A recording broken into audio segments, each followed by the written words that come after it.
When a highly accomplished CEO walked into a VIP lounge expecting respect but was met with blatant racism and condescension, she decided enough was enough. Her response wasn't just bold, it reshaped the entire system, leaving everyone stunned.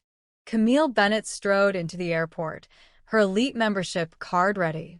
She'd earned her place in the VIP lounge after years of hard work and success. But as she approached the desk, the receptionist barely looked at her, her gaze flicking to Camille's face, then down to the card. "This is for Premier members," the receptionist said curtly, her tone carrying an unmistakable edge. Camille met her gaze evenly. "I am a Premier member." The woman's lips tightened. "I'll need to confirm this," she said, turning to her computer. As Camille waited, another guest, a white man in a tailored suit, breezed past with nothing more than a nod from the receptionist. Moments later, the receptionist handed back the card, her tone flat. "You can go in, but just so you know, this lounge caters to certain types of travelers." Camille felt the sting of the comment, but kept her composure. "I'm well aware of who this lounge caters to," she replied, walking through the glass doors. Inside, the lounge was immaculate. Leather chairs, soft lighting, and attentive staff circulating with trays of champagne. But none of them approached Camille. As she settled into her seat, she noticed the subtle glances from the staff and a few patrons. She raised a hand to catch the attention of a server. "Excuse me, could I get a menu?" she asked politely. The server hesitated, then nodded stiffly. "Sure. "I'll be back." But instead of returning, Camille watched him pour drinks for another group of white guests, laughing and chatting as though she hadn't spoken. Nearby, she overheard a man whisper to his companion, "I guess they're letting just anyone in here now." Her chest tightened. The words were quiet, but they carried the weight of countless experiences. Camille decided enough was enough. She approached Derek Whitman, the lounge manager, who was chatting with a couple near the bar. He turned to her, his professional smile slipping when he saw her. "Yes? Can I help you?" he asked, his tone clipped. "I'd like to know why I've been ignored since I arrived," Camille said, her voice calm but firm. "I'm an elite member, yet I've been treated as though I don't belong here." Derek's smile turned condescending. "I'm sure it's just a misunderstanding. But, this lounge is primarily for business professionals and frequent flyers. Are you sure you're in the right place?" The words hit like a slap. Camille's jaw tightened. "Yes, I'm sure," she said coldly. "And I expect to be treated with the same respect as every other guest." Derek gave her a tight smile. "Of course, ma'am. We'll do our best to accommodate you."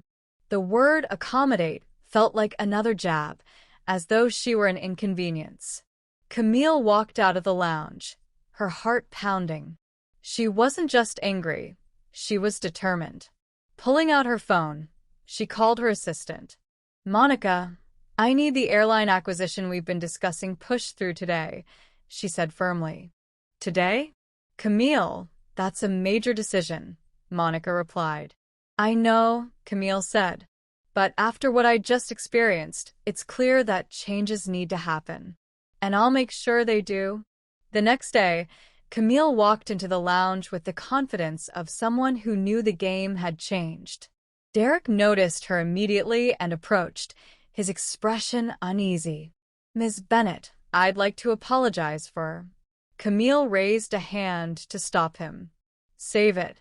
As of this morning, I own this airline. And as the owner, my first act is to terminate your employment." Derek's mouth opened, then closed.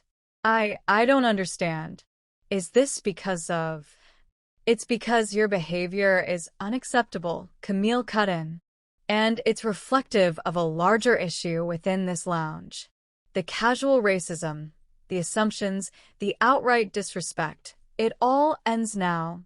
She turned to the staff, her voice firm. "To the rest of you, If you think treating people differently because of the color of their skin is acceptable, pack your things. You're done here. A new team will be brought in, one that understands professionalism and equality. Training starts next week. 2 weeks later, Camille returned to the lounge. The air felt lighter, the staff more attentive and welcoming. A new manager greeted her at the entrance, smiling warmly. "Good afternoon, Ms. Bennett. Welcome back. Can I get you anything?" She smiled. "Just a coffee, thank you." From her seat, Camille watched the interactions in the lounge. A young black woman entered and was greeted with the same warmth as every other guest. Camille's heart swelled with pride. As she sipped her coffee, Camille reflected on the changes she had made. The lounge was no longer a space of whispered comments and discriminatory glances. It was a place where everyone was treated with respect. Her phone buzzed with a message: "Media coverage is heating up. People are debating your decision to fire the staff. Was it the right move?" Camille smiled to herself. "Was it right?" she murmured. "Absolutely." Camille fired the racist staff and replaced them to create a space free of prejudice and discrimination. But not everyone agrees with her decision. What about you? Was firing the staff the right move, or was there another way to handle it? Share your thoughts in the comments below. And if this story moved you or got you thinking, share it with your friends. Subscribe to our channel for soul-stirring stories.